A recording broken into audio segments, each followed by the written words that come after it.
Alright, so we are back at it today. I think we're going to do some more wiring.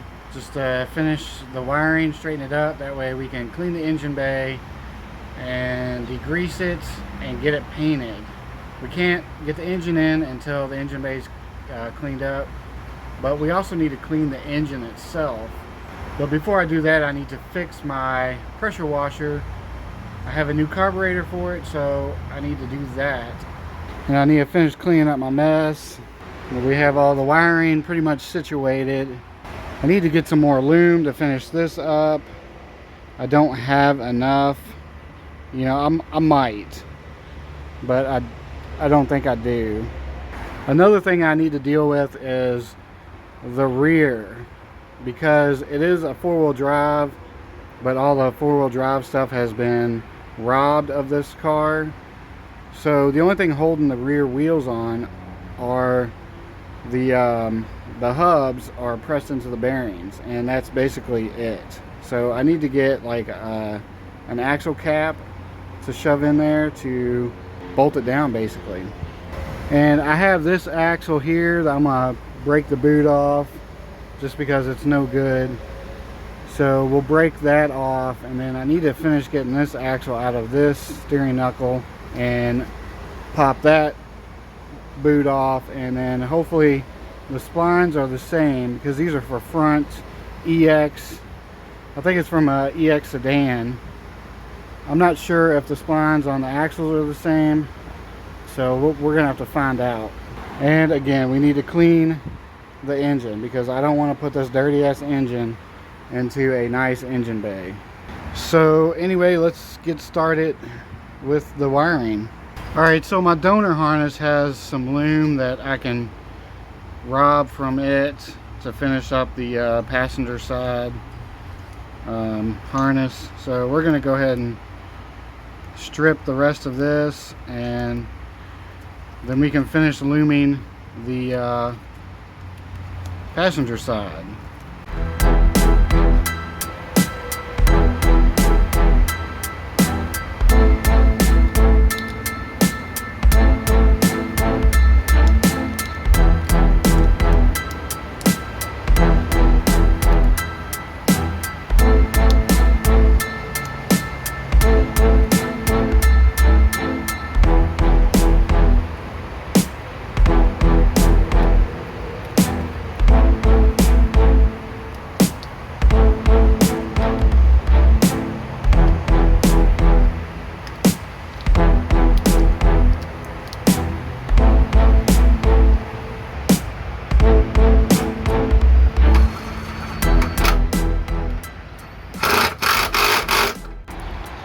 Alright, we got both sides done.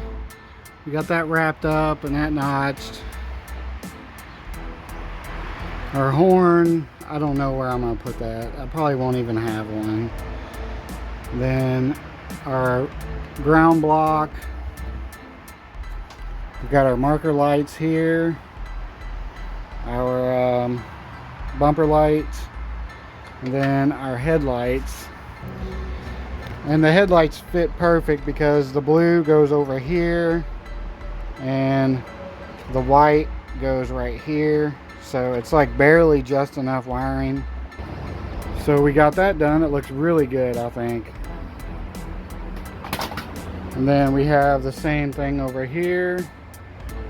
Our little distribution block, our ground block. We got our headlights over here. This one might be a little tight. I don't know. And then I need to finish wrapping these up, make them look a little nicer.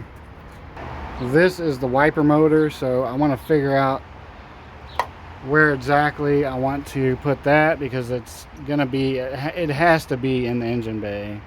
I mean, unless I drill a hole through the firewall and bring it up over here, which I'm not gonna do. On my own personal vehicle, it's something I might do. Alright, so normally these plugs are up here, but I'm going to connect the harness down here I need probably like maybe that much of it. The rest of it needs to be pushed back into the firewall. So we're gonna work on that. We're basically just gonna push it through this boot and bunch them up into the here in the firewall. Try to make it look nice at least. That way they don't get messed up while they're in there. Wrap them a little bit with some tape. Alright, so I got these wires pushed up in there. It was kind of a pain in the ass. And I still need to deal with all these wires. But, you know, we're getting closer. A little bit of progress is better than no progress at all. Alright, so here we are working on the wiper motor.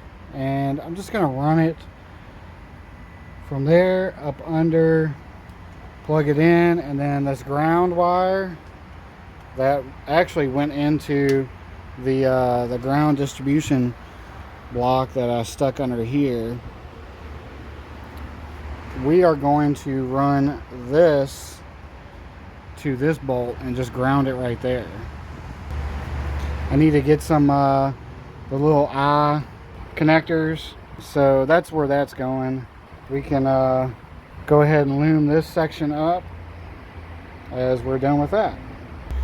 Alright, I'm in luck. I have some wiring loom I bought like at Harbor Freight years ago. I mean, look at this. Look how old this is. But the loom should be good. The way I put loom on is I start at the end. I take this section right here, put it on the end, and then I just pull it forward. Stick a finger down here at the end and hold it as I pull up on the loom. And now, as you can see, the whole thing is loomed. Alright, now we can just wrap it in tape. And now we start at the plug, and I'll wrap the wires and then I'll work up myself up onto the loom.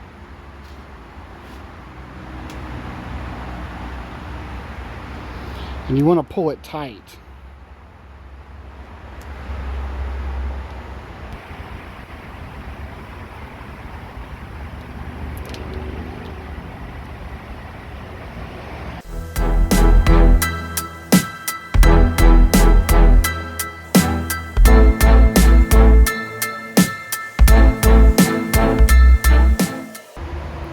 All right, one down, and we got like 2 more to go.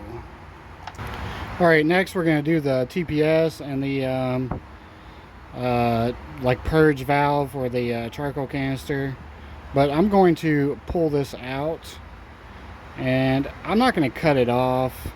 What I'm going to do is I'm just going to stuff it into, pull it out and stuff it into the firewall just to hide it. I don't want to cut it.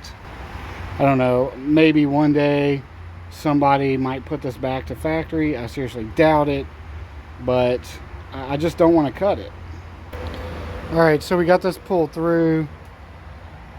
I'm just gonna basically wrap it up and stuff it in here because there's room back over here in this section to stuff it in there. Alright, so we got it pushed in there. You know, on my personal car, when I do this, I'm going to pull the dash out, and, you know, wires like that, I'm just going to track them back down to the source and depin everything and just remove all the stuff that I don't need. And honestly, I think what I'm going to do on the red wagon, when I do all this, I'm going to put a 92 through 95 Civic sedan EX wiring harness in the car. I'm just going to strip out all the wiring and just swap it all over to OBD1. That way I'll never have any problems. I won't have to convert anything. It just makes more sense to me. I mean, I might have to do some different clips, you know, swap the clips out or whatever for the power windows and doors and locks, because I am installing that. And I'm also going to install cruise control. Alright, so we got the TPS all bunched up by itself, and technically I only need to go to about right here with it.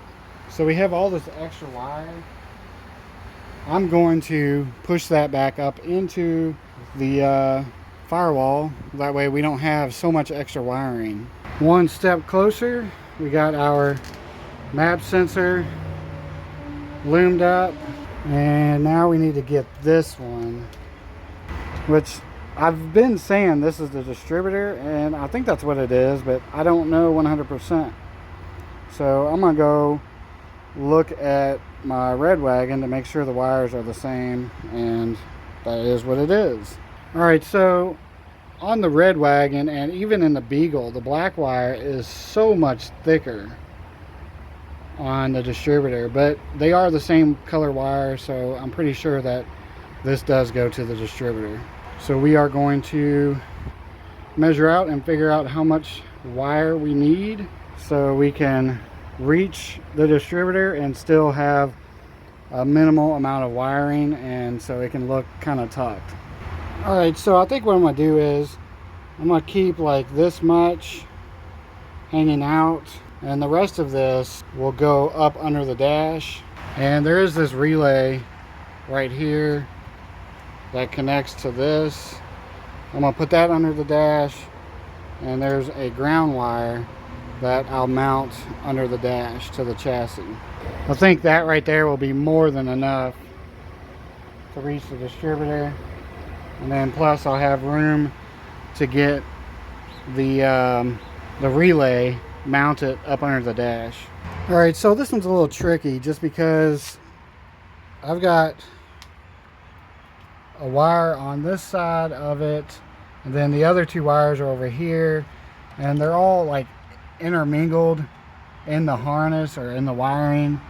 So what I'm gonna do is I'm gonna depend this, and then I am going to pull it all through. It'll just make things a lot easier. So we got our yellow and green there, our black and yellow here, our black at the bottom and blue at the top, just as a reminder, so I can clip it all back where it belongs. All right, we got all those wires pulled out. Basically right here, you see how much intermingled they are with the wiring. So we got them all pulled out. Now we need to push them through the firewall and get them all out into the cabin area.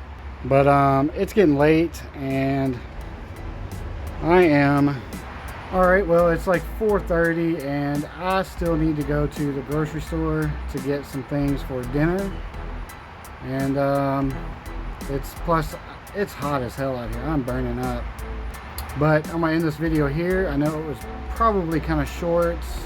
I'm not for sure because I haven't edited the video yet, but hopefully this video has helped you with tucking the main harness in the engine bay.